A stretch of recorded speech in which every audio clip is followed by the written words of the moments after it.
It is now official. Your graduation is beginning. I know I was standing up here a couple of times and the crowd would hush, and I was like, I'm not ready.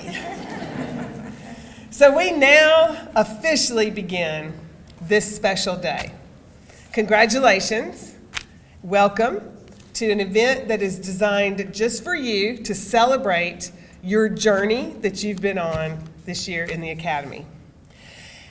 At every graduation in the state of Tennessee, what we want to make sure happens is we celebrate not just the journey, but the milestone in your career as a professional. So today, think as we go through this ceremony together, what kind of milestone is this in your own career? For you as a leader, what's next? Because it's just beginning.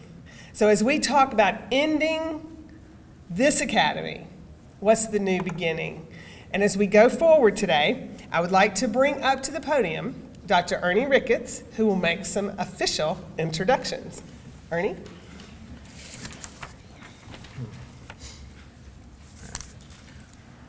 Well, tradition, ceremony, and achievement are all converging right now in this historic location. I think this is a great venue for this occasion when you consider what your department does for the state and the role that it plays. It's pretty well known that any leadership development initiative in an organization that does not receive executive level support is doomed to eventually falter and fail. We're very fortunate in our state that we have executives who not only support in word but also in action and deed this idea of continual development and investing in our employees, and in particularly those who are leaders. We're now going to hear from two of those executives who will share their thoughts on leadership and the importance of such academies as what you've just gone through. Our first one will be David McGriff, Deputy Commissioner and Chief of Staff for the Department of Safety and Homeland Security. And following him will be the Commissioner of the Department of Human Resources, Rebecca Hunter. Would you please join me in welcoming Mr. McGriff to the stage?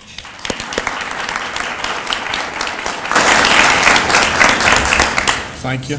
Good morning. And good morning to the distinguished guests here this morning and certainly the graduates.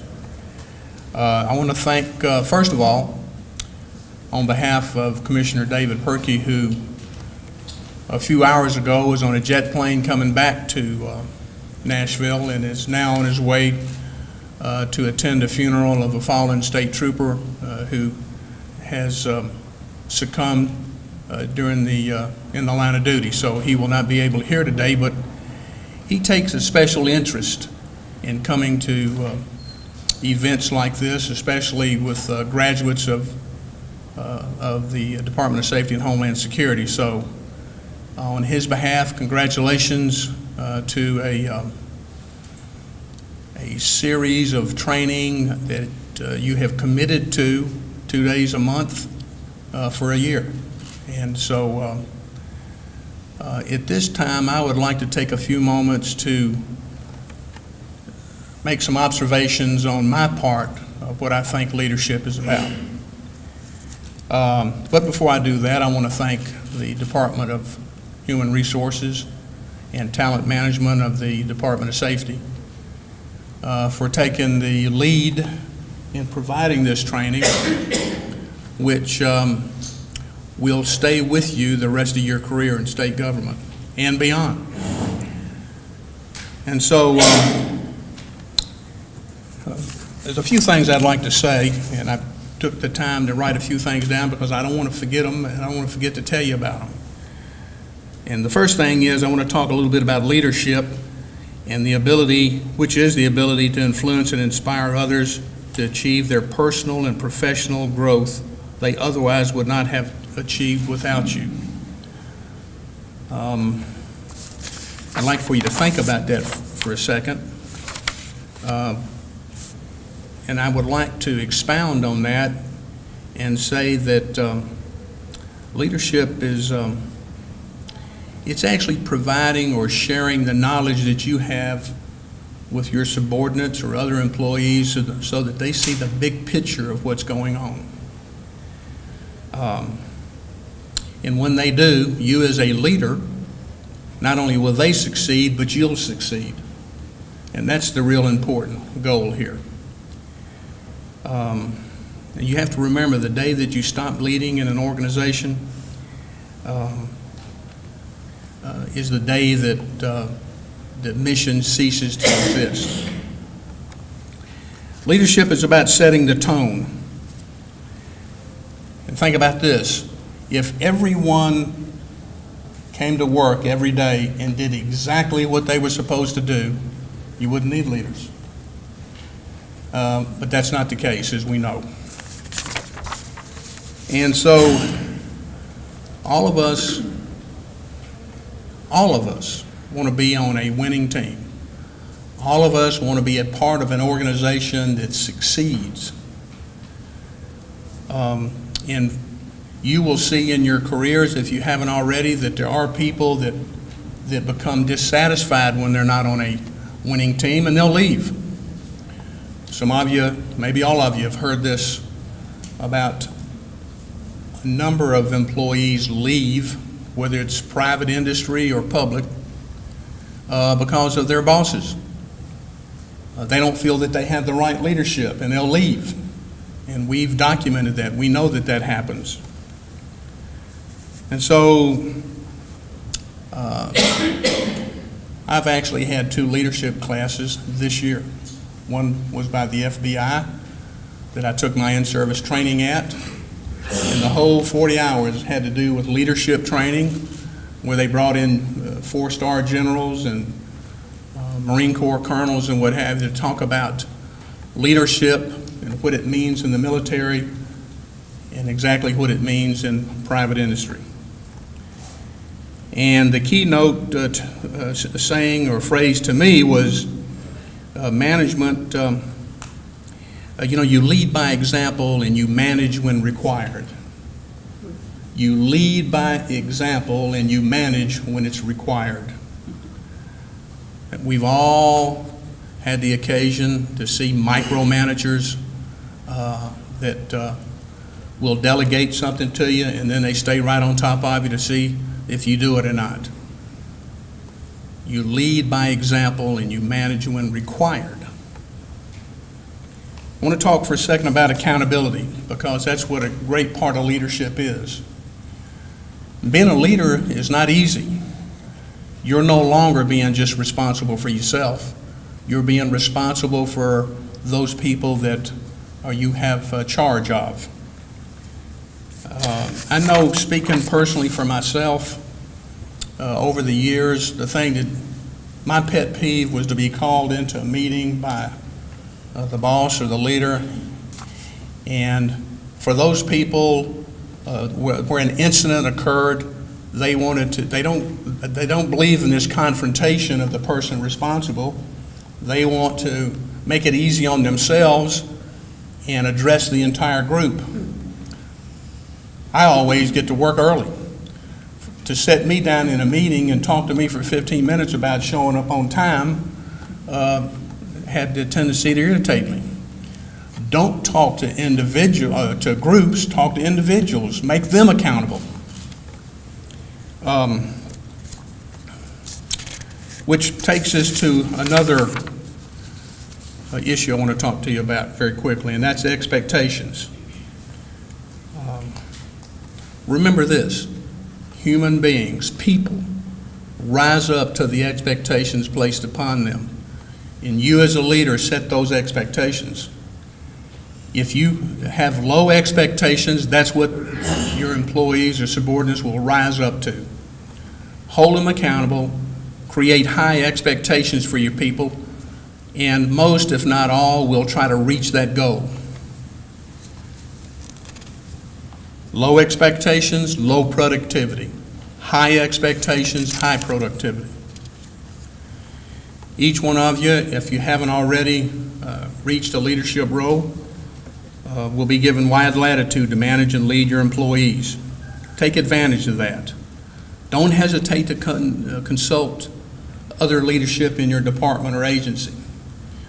I've said this at other gatherings. human relations with employees is very complex nowadays. It takes professionals working on it every day to understand and to be able to advise exactly what the problems that occur and give you good advice on how to handle them. So speak to your HR people if you're currently in a leadership role and you have an employee relation problem.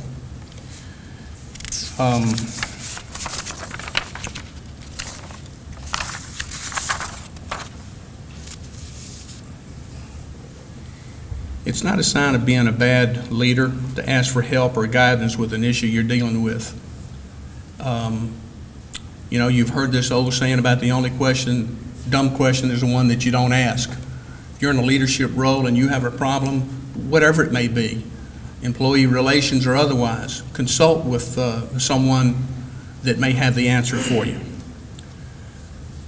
Be proactive, communicate, be accountable to your employees and the citizens of this state, and hold your employees accountable.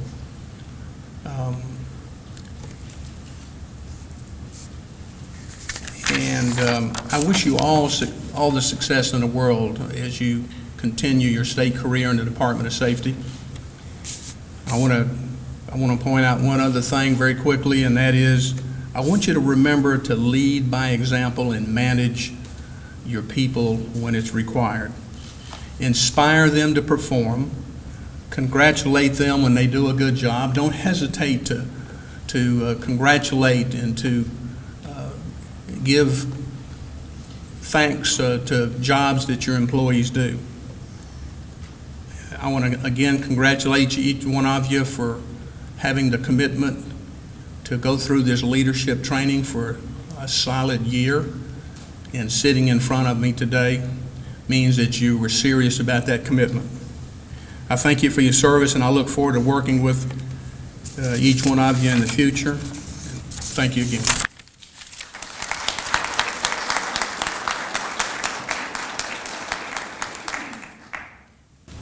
Thank you so much, David. And I too want to, this is a great turnout. I want to first congratulate you all for succeeding through this journey. It's hard to believe it's been a year since I got to come and talk with you at orientation. But what is really exciting is all your supporting friends and coworkers and family who are here to encourage you. So thank you all for being here, because this is a wonderful turnout. And I see a lot of you in uniform, so I know we have a lot of state employees here. And I just want to thank you all for your service and for being here to support your team in their success. So I don't know if you all have noticed, I love this quote that's on the graduation program by John Maxwell, one of my favorite authors, and it says, "Leadership is not about titles, positions, or flowcharts. It's about one life influencing another." And what I really want to speak to you about today is the fact that we're public servants and we are here to serve the citizens. And when you think about public servant, what always brings to mind for me is the term servant leadership. And that term was actually coined nearly 50 years ago in an essay that was written by Robert Greenleaf. But since then, the business world has slowly embraced the concept of what they refer to as empathy in leadership. And I think that's really the key to it, is thinking about being an empathetic leader. And so if you Google servant leadership, you'll get all kinds of articles and information about it. But what you'll find is that over the past several years, we've seen some really top-notch companies like Zappos, Whole Foods, and the Container Store publicly proclaim their affinity for the philosophy of servant leadership. And late last year, Starbucks joined the ranks when it called its brand new CEO a true servant leader, explaining that he embodies characteristics the company wants to see in all its leaders. So the question is, what is servant leadership all about? And further research will tell you that servant leadership results in high engagement, low turnover, and increased productivity. And this was encouraging to me. It builds a positive reputation that attracts top talent. And according to a 2015 Accenture survey, 60% of graduating college students who participated said they were willing to accept a lower salary. And y'all know we're always working on the salaries, so I don't want you to rest there. We're always trying to make our salaries as competitive as we can.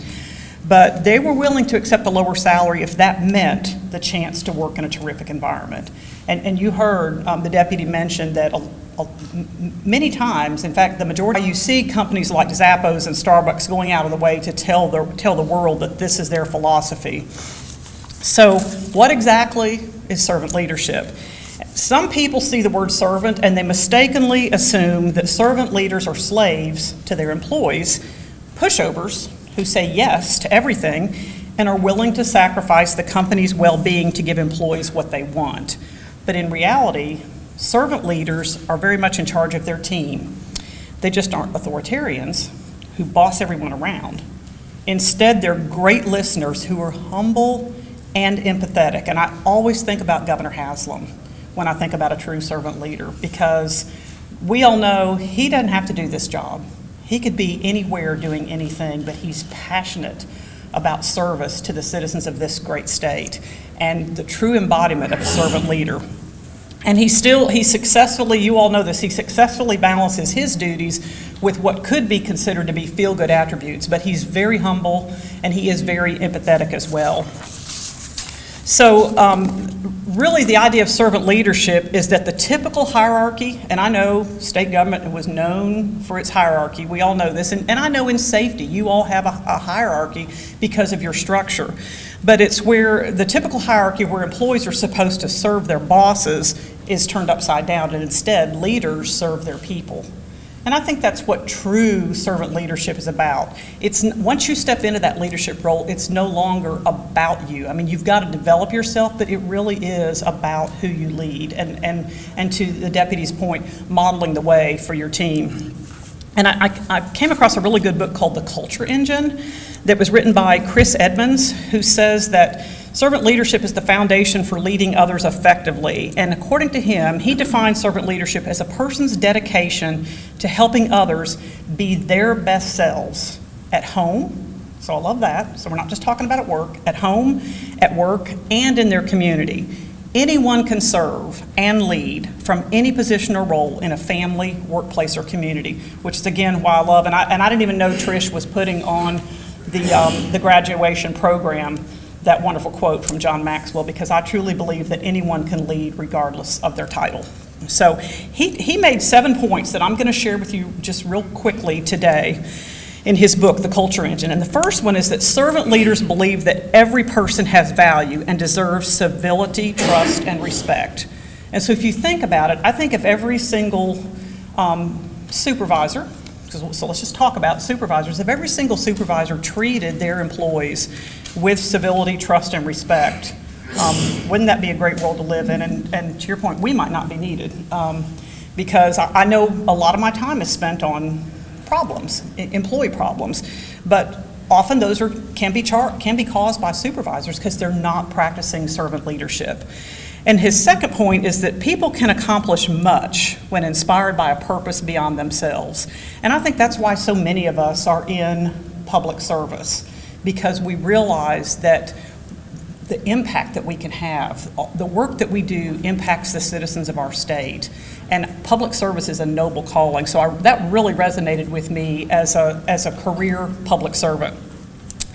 And then servant leaders believe they clarify, or actually these are 5 practices. So I think this is good for you all. Something you can take forward and model.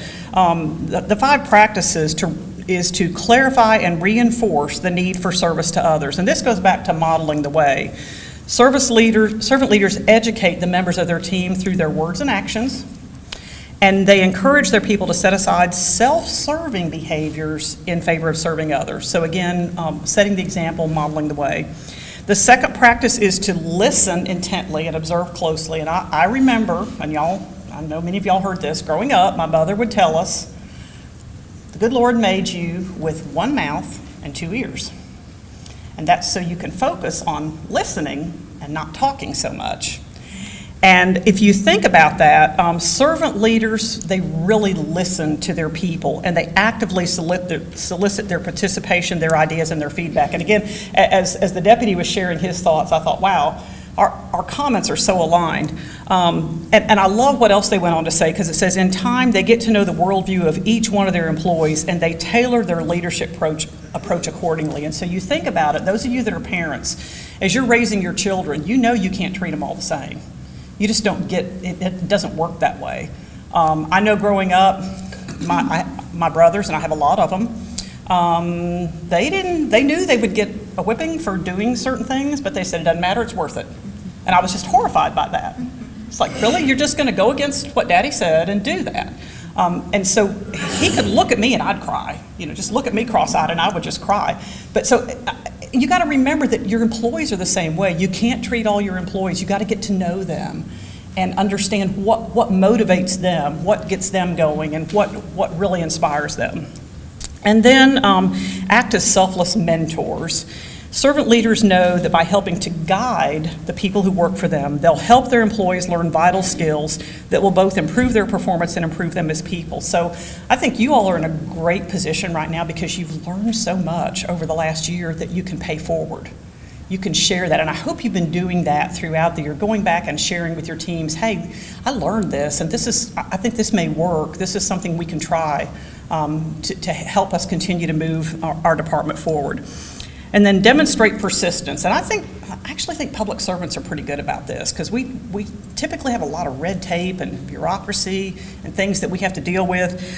Servant leaders realize that one or two conversations, and now they're still talking about your people, may not have the desired change in an employee's assumption or mindset. Again, I think back to kids, raising kids, and sometimes you have to have more than one conversation to actually get their attention. So servant leaders are tenacious and invest whatever time it takes to educate and inspire servant leadership practices in the members of their team. So really what you're trying to do is help your team be servant leaders as well. And then finally, and this is one of my favorites, they lovingly hold themselves and others accountable for their commitment. And if you recall, Deputy talked about holding each other accountable. Servant leaders know no one is perfect. Everyone makes mistakes, including themselves, and with that in mind, they push for high standards of performance, service quality, and alignment of values throughout the team, and they hold themselves and their people accountable for their performance.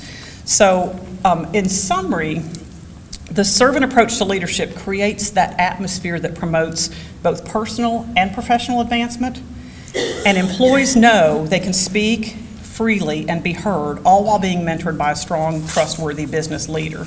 So I think if we remember that to be a servant leader, first of all, you got to be humble, because it's not about you, it's about you being the best leader you can be for your team, and then being empathetic and realizing that you're not always aware of what's happening in people's lives, and getting to know your people as individuals and understanding what inspires them and motivates them. So I'm excited about the fact that you all have made it through this year long. I remember that first day, everybody was like, what have we gotten into? I hope this has been, you've learned things that you can go back and apply, because that's our goal, is to make this so relevant for you that you feel like, wow, this wouldn't have happened to me if it wasn't for the Leadership Academy. So congratulations to each and every one of you, and look forward to seeing you in either TGEI or TGMI or Lead Tennessee.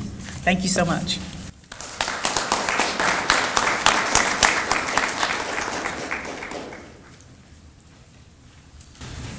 Good morning.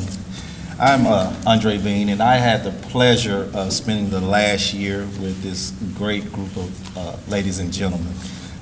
My introduction to them, as I often speak in front of them at each summit, I typically share a story. So today I'm not going to share any stories, because they've heard all of my Tennessee State Trooper stories, and countless times I've gotten pulled over.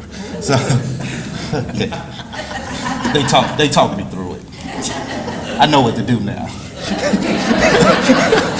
don't tell me. So, but I've enjoyed the year, from receiving emails from Kevin Bebo in the middle of the summits with some statistical data or some research about what we were talking about for those particular competencies, from talking to Jess about the Steelers being the best team that was ever created in national football, from Vinny's humor carrying us throughout the summits. You guys decided that you wanted two people to reflect upon your experience within your class. And so the two people that you chose were Vinny and Kristen. So Vinny's going to come up and speak to you first, and he'll be followed by Kristen.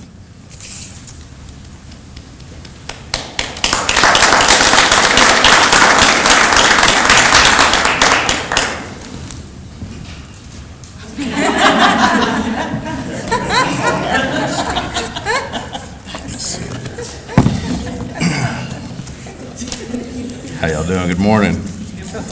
I'm Vincent Trosi. I'm a sergeant here in the Nashville district over the midnight shift. Thank you all for coming out on this wonderful occasion. I've only been given 34 minutes to provide. 3 to 4? Not 34. This is awkward. Well, my process management just took a hit this morning. Let's see here. Let me remove some of this. There we go. Okay. Now we're back on track here. Let's see.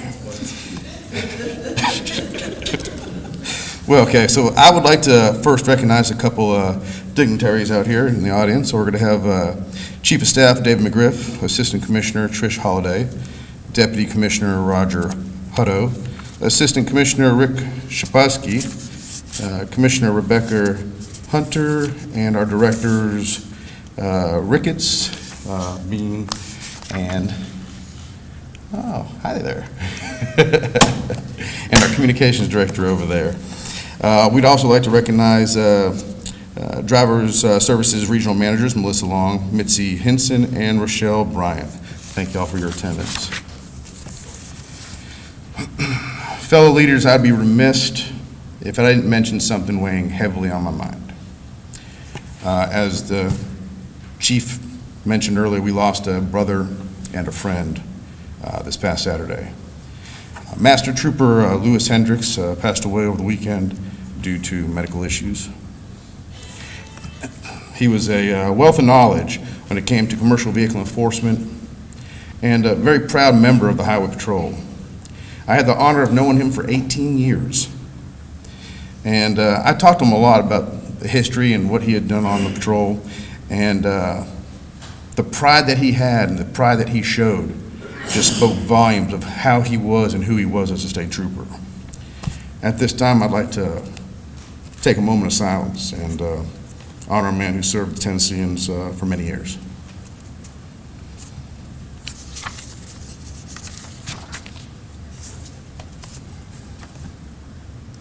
Thank you. I would like to start by recognizing Dr. Andre Bean, Shannon Hall, Deborah Toby, who's no longer in our department anymore, Geneva Glenn, and all of our wonderful instructors. Thank you. Thank you for carrying us through this year-long journey and transforming us from good to great leaders in the Tennessee Department of Safety and Homeland Security. 1 year ago, 26 Department of Safety and Homeland Security members came together to embark on an epic journey. This journey has built friendships, strengthened ties between divisions, and developed supervisors and leaders into great leaders. Many of us never met, and we wouldn't have met still today if it wasn't for this academy. We have had the opportunity to identify our strengths, our weaknesses, our skills, and our leadership qualities. We covered numerous competencies, skilled and unskilled, like I mentioned earlier. We shared thoughts, feelings, and personal stories, life events. These interactions helped us as a group become more effective leaders. One of my most memorable moments over the past few months, no, it's not all about you, was one of the classes we had, and I was advised by the instructor to, be a little arrogant and upset at my team. So the doctor would come up to me, and he basically reassigned me to a different team. And he says, I want you to act out. I want you to do what you can just to be a bother. So in true fashion, I kicked my chair out, knocked over this bridge that we were trying to build as a team, and I pretty much just, I didn't even mean to do that, by the way, it came out perfect though. And I stomped over to my next team. I saw jaws drop, okay? And for everyone that knows me, I'm a pretty quiet and nice guy. I mean, for me to do that, everyone was just, they were just, what? So for me to do that, everyone kind of watched. So I got to my new team, and they're looking at me, and they're like, what is going on? And many wouldn't say a word. They were like, oh, we're looking at this. No, you're doing it wrong. Yeah. No, I wouldn't do it like that. You don't know what you're doing. Well, at that time and at that moment, it was perfect. At the back of the room, in our classroom, there comes warm cookies coming in from the kitchen staff. And the chips and the dip and I said, oh, this is perfect. I'm going to have unobstructed access. So I looked at my team. I was in roll here. I said, I'm going on break. And I walked away. And I went to the back of the room, and I started eating cookies. And just stand by, while everyone else was working, I'm just eating cookies and going at it. The instructor, the doctor, he looked back, grinning from ear to ear and shaking his head. He said, that was pretty good. So when it all came to pass and everyone was told why I was doing what I was doing, I still had to convince some that that I was really just kidding and I wasn't mad at anyone. And it was really meaningful. At the end of it, they gave me a makeshift Academy Award, and I really was appreciative of that. But in all seriousness, I learned a lot from John Maxwell's 21 Irrefutable Laws of Leadership. In the Law of Influence, John made compelling remarks when referring to Mother Teresa. He said, if you don't have influence, you will never be able to lead others. He's right. If we fail to influence those which we supervise, they won't follow us anywhere. You see, true leadership cannot be awarded, appointed, or assigned. It comes from influence, and that cannot be mandated. It must be earned. The only thing the title provides you is time to either increase your influence or undermine it. As stated in the laws of solid ground, a leader's character makes trust possible, and likewise, trust makes leadership possible. Additionally, when people respect you as a person, they admire you. When they respect you as a friend, they love you. Now, when they respect you as a leader, they will follow you. People buy into a leader and then the vision. You see, the leader finds the dream and then the people, whereas the people find the leader and then the dream. A perfect example is the iconic leader, Gandhi. He was referenced on his ability to change the face of a country through his words and honorable actions of passive resistance against a brutal regime. This was not achieved over one night, but over many, many years. He advocated to the people that nonviolence is the greatest force of destruction devised by the ingenuity of man. The power momentum is a driving force. Now, it's not the kind of driving force that Dr. Bean is thinking about. It's not referring to his high-speed travels on our Tennessee roadways when he's leaving from the downtown area in his sport car. Commissioned personnel, please take heed. It's the driving force which propels organizations to great levels. You can have all passion, tools, people you need to fulfill a great vision. But if you lack momentum, you're dead in the water. When you have a vision, you as a leader must keep the driving force going and praise success at every level. Even average people can perform far above average when they are in a department with great momentum. It takes a leader to create momentum. So when each of you leave here today, continue the momentum that started August 1st, 2016. Continue to push yourself and your organization forward. Be the catalyst of change in areas requiring momentum. Be kind, honest, and humble. Maintain a high level of integrity and professionalism as you move forward in your careers. Build others up in the department and guide them to excellence, just as our leaders are guiding us. Be great. Thank you.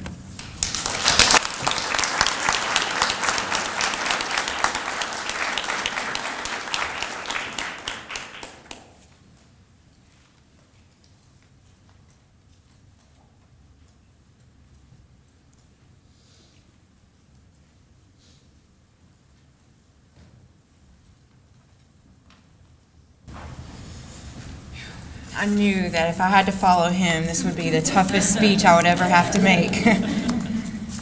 I was in that group that he came to, and my reaction was just how he said. When he came to our table, pitching his fit, I was like, what is going on? Is this how he wants to show he's a leader? It was me and Deborah we were about to have some words because he was acting like a child. And it was pretty shocking when he came back to us later and said, that was all an act. And I said, are you sure? So, good morning. I would like to welcome everyone on behalf of our class. Thank you for being here. Our success in the academy would not be possible without the love and support from everyone around us. I would also like to acknowledge, as everybody else has, that some of our fellow classmates could not be here with us today because due to the passing of one of our finest, Master Trooper Lewis Hendricks. Please keep his family in your thoughts and prayers during this difficult time. I was fairly new to the Department of Safety and Homeland Security when the communication was sent out about signing up for this second Commissioner's Leadership Academy.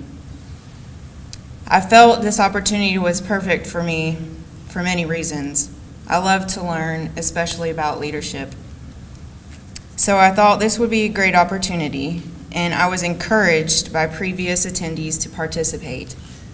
Most importantly, I am invested in my career, and I felt the skills taught in this academy could further my knowledge.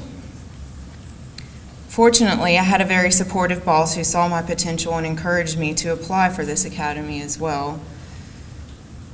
I did, and well, you see the outcome. I'm here standing in front of you today. We spent the next year learning about the competencies that the department felt would be crucial to us becoming better leaders. It was good training. Some of the competencies came more naturally than others. Some of them I did not know much about before attending the classes.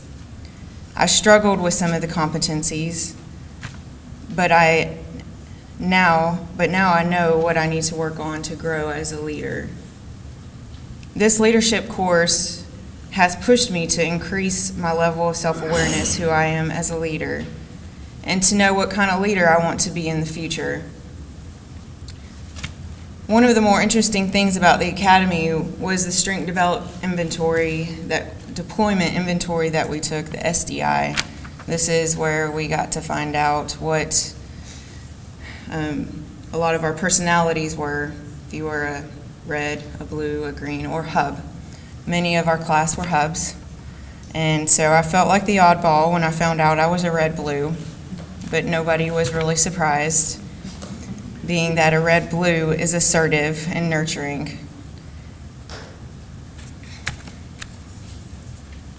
But the part that was most interesting to me was learning what color everyone else is and learning how to adjust my leadership style to get the best reaction out of coworkers based on their motivational system. I learned how to deal with a lot of situations that I wouldn't have known how to deal with had I not been pushed to look at each person individually and not the situation.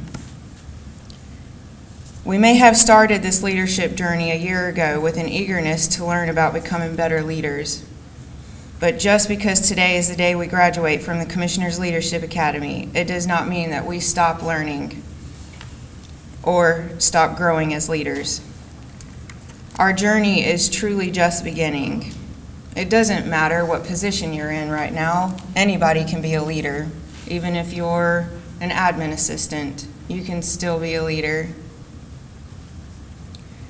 We can all take the leadership skills and the competencies that we learned and keep using them to not only help us become managers and supervisors, but to be strong leaders that people want to follow. That is the type of leader I hope that everybody aspires to be. Lastly, I want to thank you to the facilitators who took their time to teach us about leadership. Thank you to my supervisor, Amy Tosh, and Assistant Commissioner Rick Shipkowski for being a huge support to me during this whole year. Even though I came to you in the middle of it, and you were not expecting me to be having to go away every other month during this, but you pushed me to be where I am today, and I appreciate that. Thank you. And thank you to my classmates for the fun times, the memories, and friendships we have made. I will never forget you, and I hope to see you all in future positions as leaders. This has been a learning opportunity that I will never forget. Thank you.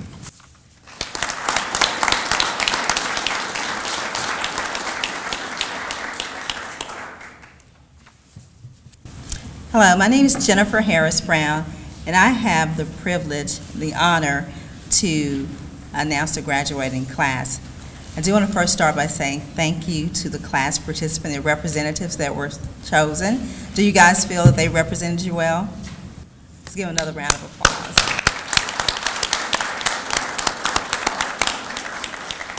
At this time, I'm going to ask the dais to join me to go into your positions. And we're going to have, to my right, Trish Holliday, and then next, Commissioner, and next, Deputy Commissioner, and Andre. There are a couple of things that I'd like to share with you before calling your name, and I'll tell you the order that we're going to go in. Andre, if you'll hold up one of the certificates, frame certificates. Today, you'll be receiving a certificate, and it'll state, presented to, and it'll have your name, for successful completion of the Commissioners Leadership Academy, a leadership development program of the Department of Safety and Homeland Security, partnering with the Department of Human Resources for the advancement of leaders, this the 20th day of August 2017. And this is signed by Commissioner Perkey, Commissioner Hunter, and Dr. Trish Holliday. Another part of the ceremony, which we also feel is very special, is the pinning. You will receive a pin today from Trish Holliday, which has, if you'll flip over to the back of your program, we share with you some meaning behind the pinning ceremony. And the two things I want to point out to you is that there are two common themes around pinning, and that's the acceptance into a group and a pledge to serve that group. So when you accept that pin today, you're accepting that you join a long line of honored leaders for the state of Tennessee, and that you will continue to serve in your leadership role. And the way we're going to proceed today is I'll call the first graduating participant. That person will go to Trish. She will pin. You will shake Commissioner Hunter's hand, and then proceed to Deputy Commissioner, shake his hand as well, and he'll hand you your certificate. Are we ready? Okay. The first person, Kevin Bebout.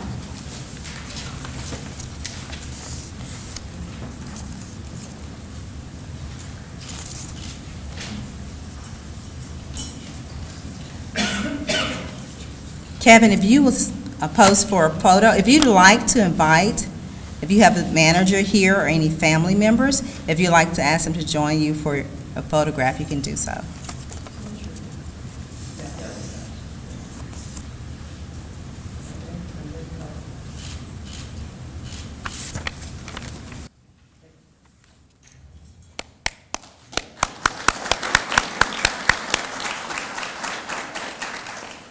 Jessica Becker.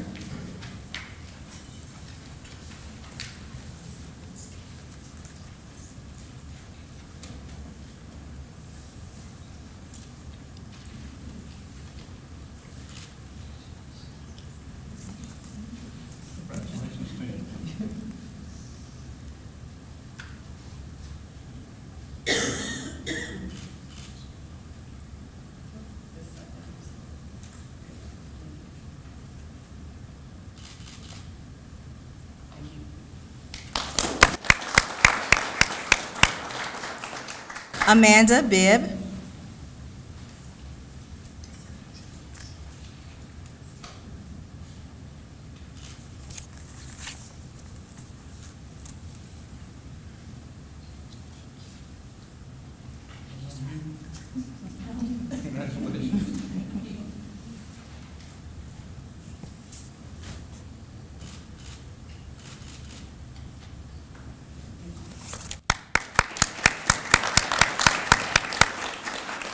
Randy Cortazar.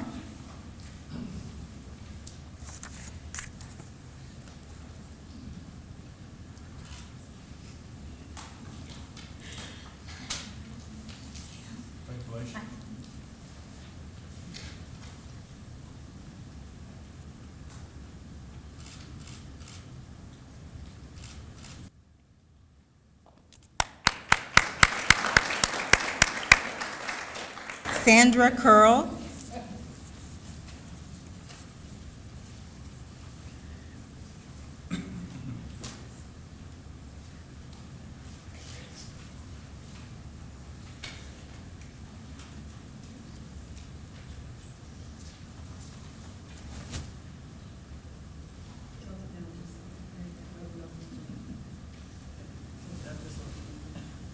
Sorry, you've got that light behind us.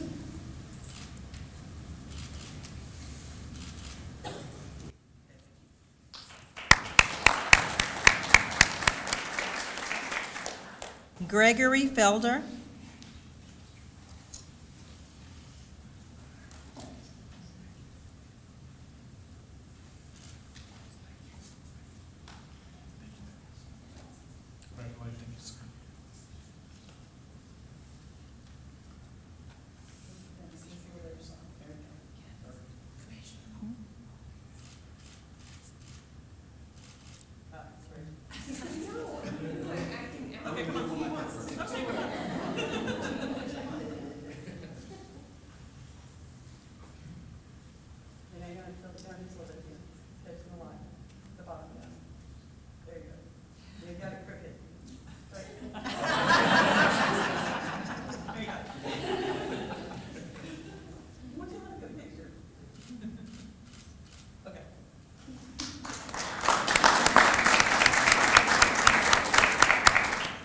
Now, if I can get the second row to stand up and start lining out, that will help. And Tammy Jeter.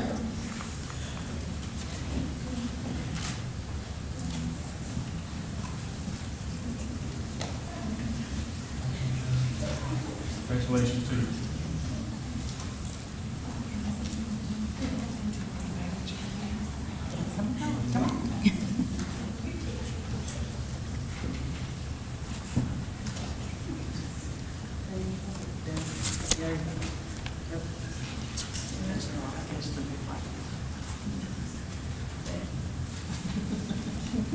It's a big light,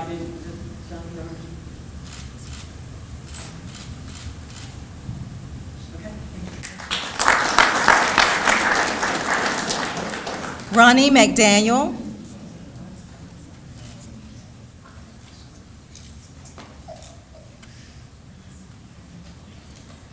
Congratulations. Thank you.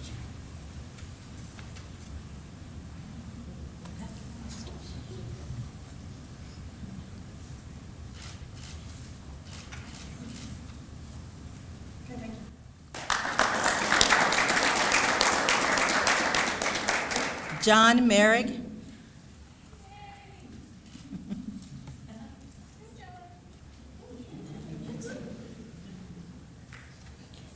Congratulations. Thank you, sir.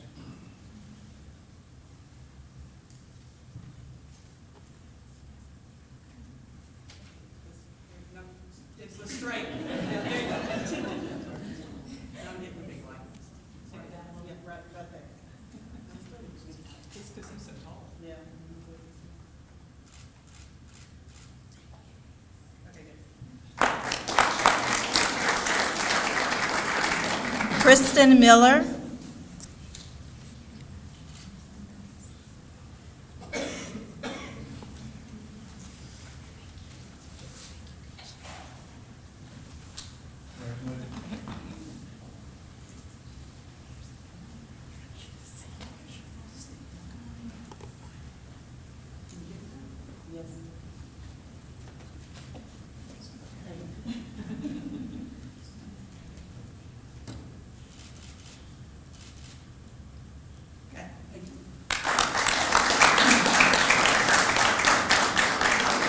Zachary Nixon.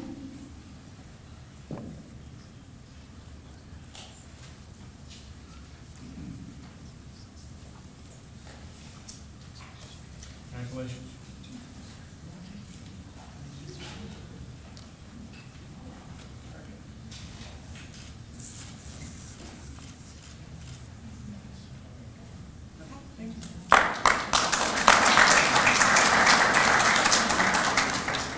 Deborah Payne. Oh, I'm sorry, if the third row, we're on the third row. You please stand. Oh, we're not? Did we just, okay. Oh, it's out of order. Okay. Disregard. Okay. Yes? I'm sorry.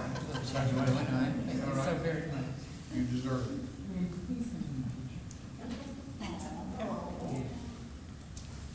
She exemplifies excellent leadership. I want you to know.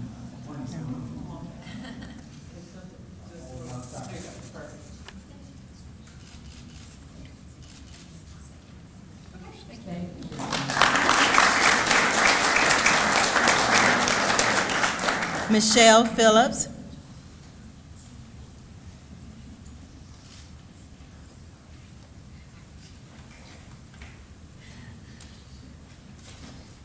Congratulations.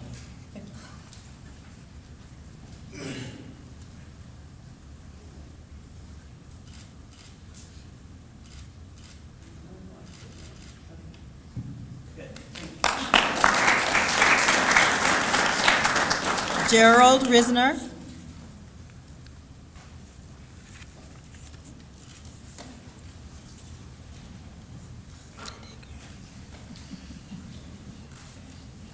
Congratulations.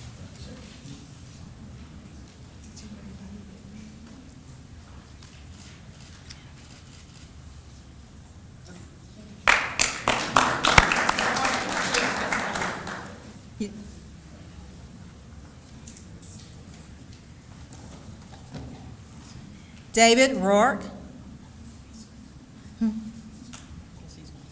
He's not here? Okay. Corey Russell.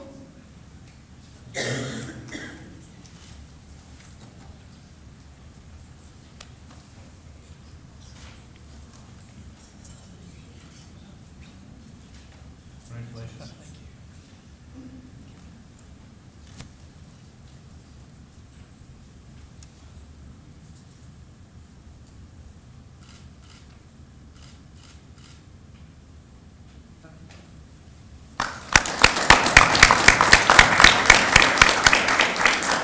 Chantel Sanders.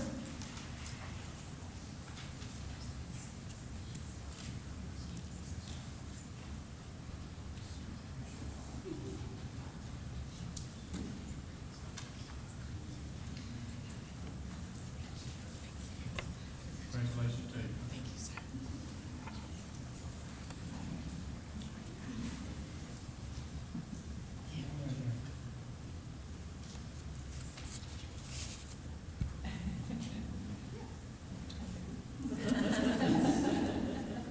I feel better already.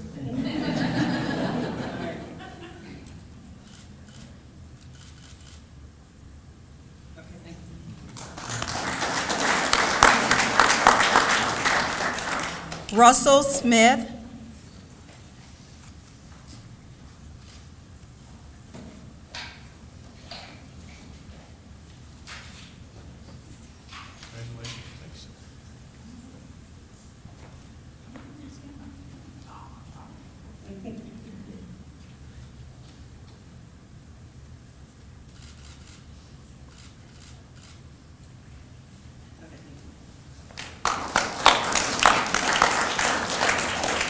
Jacob Stilo.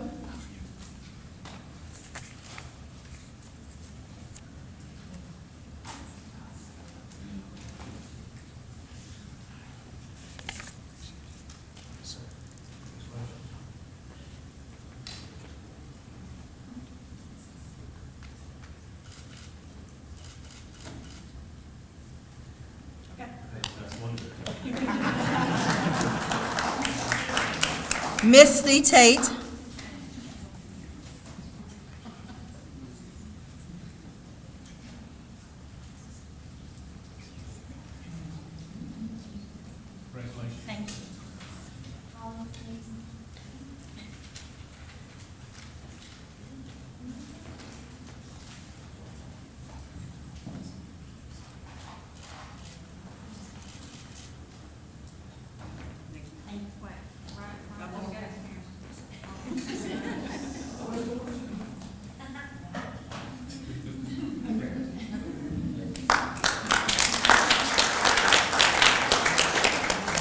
Vincent Rossi.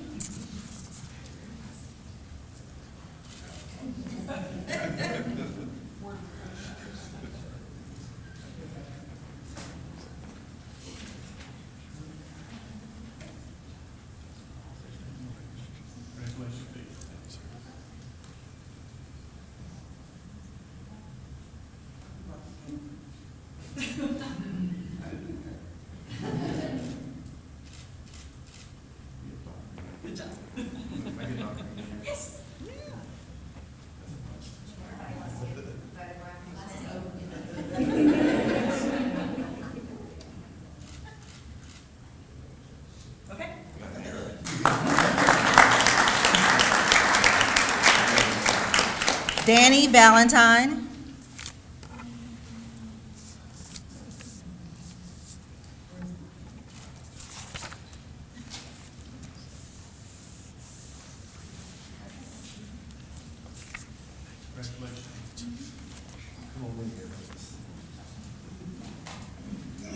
Of course, we wouldn't have been here if it wasn't for everybody. These three here have a big part of being here.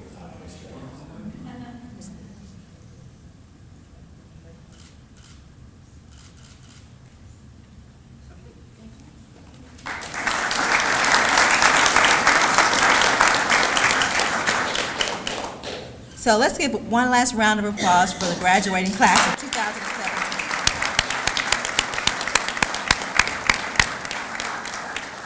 And now I'll turn it over to Dr. Trish Holliday, who will give us a leadership charge and next steps. Okay. If I forget any of the next steps, then you can come back up here.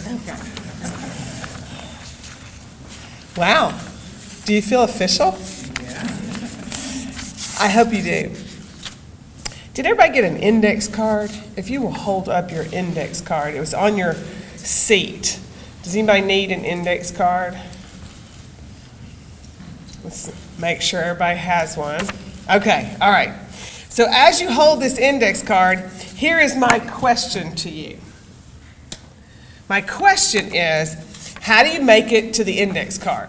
So here I was participating in a leadership academy, much like this, and the instructor said, I would like everybody to write on the index card a leader who has impacted them in a way that has helped their career more than anybody else, that one person who you can think of that was so influential and modeled what great leadership was about, that really made an impact in your life.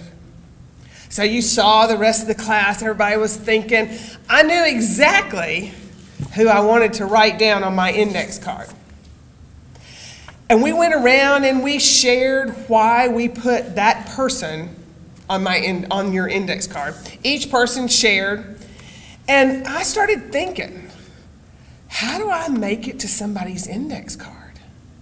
Like, what do I need to do every day to end up on an index card where somebody that I have been in their life, and just at any random event throughout their career, they're asked to identify Who is a great leader in your life that has really helped you take it to the next level? How do you make the index card? Well, Chief started out, he said set the tone, have accountability, and set expectations. I mean, I was like, these two wrote my closing charge for me today. Because how do you make the index card? You do that, along with modeling the way, listening intently, selfless mentoring, persistence, and lovingly holding people accountable. How do you make the index card? Well, I think we've got two great examples right up here. I've never told Commissioner Hunter this, but she was on my index card. How do you touch somebody's soul? How do you impact somebody's heart where you make the index card? Where the first person that comes to mind when somebody says, who's a great leader in your life, that you write their name down. So my charge to you today is join me in this journey of trying to make the index card. Because I think if you make the index card, that's a totally different level of leadership. And as we strive to make the index card, I think it takes a few things that, again, Chief started his message out by saying he had taken 2 academies this year, or participated in 2 schools. One was the FBI. Commissioner Hunter was in Leadership Tennessee. See, I think to make the index card, it starts with you and I figuring out, 1, we don't know it all, and 2, we got to keep learning. And what did your 2 classmates say? And Christine, oh my gosh. So not only is Commissioner Hunter and I a red-blue, so you join a great group. We are very passionate about lifelong learning. And I loved it when you said in your message that you wanted to always learn and grow. And I thought to myself, how do you make the index card? Well, that's it. You got to keep learning and growing. I love the fact that Benny described a situation where he shocked the class. And then they were like, well, maybe it's not really, maybe it's real, right? I mean, maybe there was this moment. But in reality, Benny was describing a situation that maybe we need to shock ourselves. We need to change some behaviors. We need to understand, we need to do a few things differently to make the index card. My invitation to you today is let's try this journey together. You took the pen, so you proudly wear the pen now of Tennessee State Government Leadership. We have the Tennessee Government Leadership Council, meets monthly. Commissioner Hunter and I guide that council.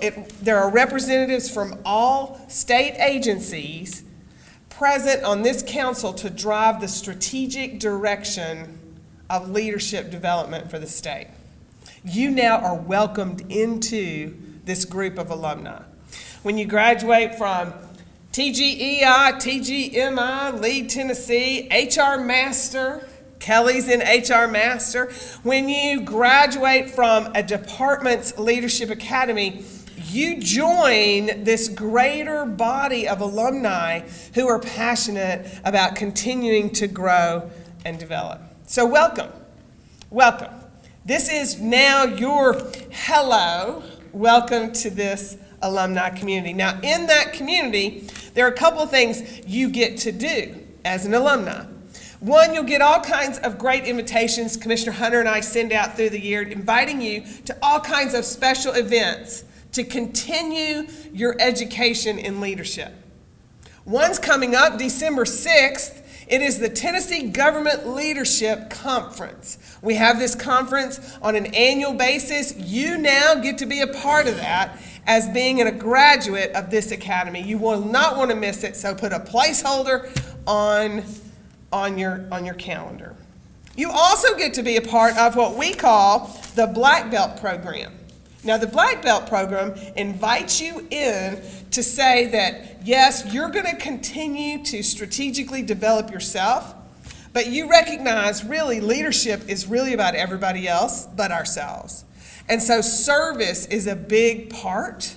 Community service, inside state government service. But service becomes a big mantra of your journey and your expression of yourself as a leader. So today, in your gift bag that you get all kinds of goodies today. And in there, you actually will receive your white belt, which is the first belt in the black belt program. There's white belt, there's yellow belt, orange belt, blue belt, green belt, and then black belt. We currently have 5 state leaders who have earned their black belt.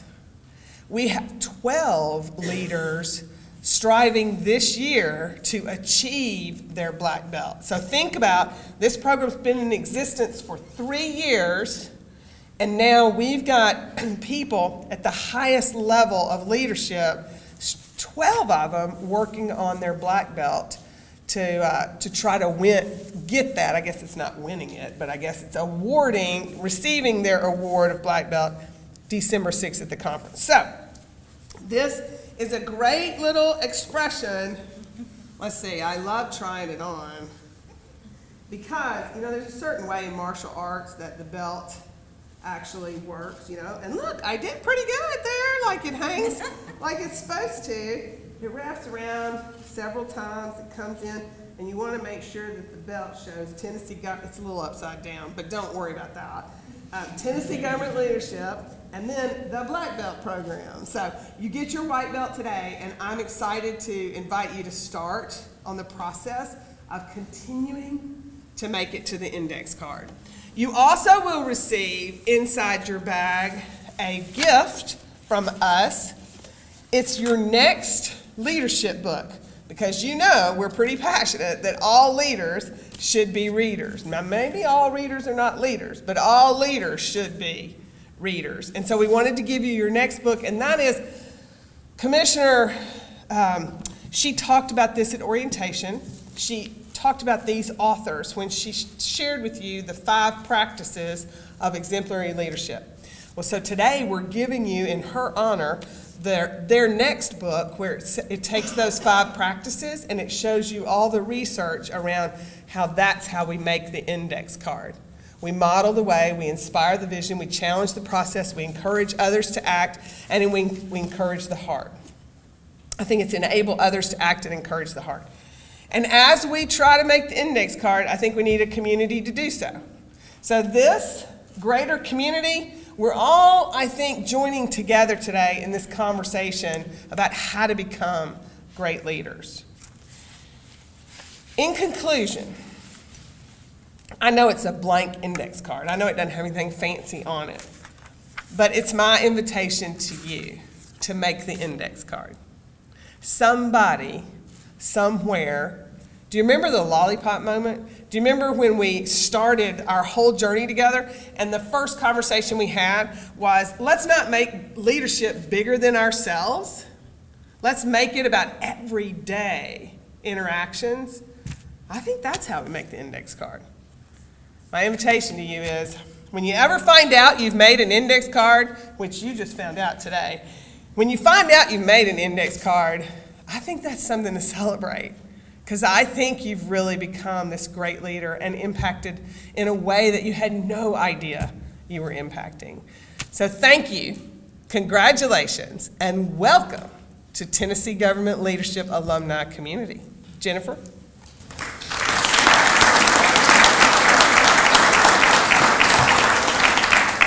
Thank you, Trish. I always take this opportunity to also say thank you to Trish, Commissioner Hunter, and also to Ernie Ricketts for giving me the opportunity to work in something that I love doing, is developing leaders. But one thing I'm going to ask Andre if he'll help me with this. Trish mentioned your gift bags. So, Andre, if you'll show them the gift bags. And what we'd like for you to do is, upon leaving, for every member of the class to get a gift bag. And let me. Aren't they beautiful? I think they're beautiful. And this is a little different from the ones from last year, but it does have the logos of both the Department of Safety and Homeland Security, and the Department of Human Resources Strategic Learning Solution, and it says Partnering Together for the Advancement of Leaders, Commissioners Leadership Academy. So I think this is great. Thanks, Steve. So we're going to conclude our ceremony today. It's a service. We're about to take you to church. But we do want you, your family, your co-workers to join us for a reception upstairs. It's in the Legislative Law Library. But before doing that, we ask the class to join us on the steps that are out to my left and for a class photo. But the others, if you like, you can go upstairs to the reception. It's straight upstairs, directly across from us. You can take the stairs up, or you can take the elevator. And thank you for being here. Thank you.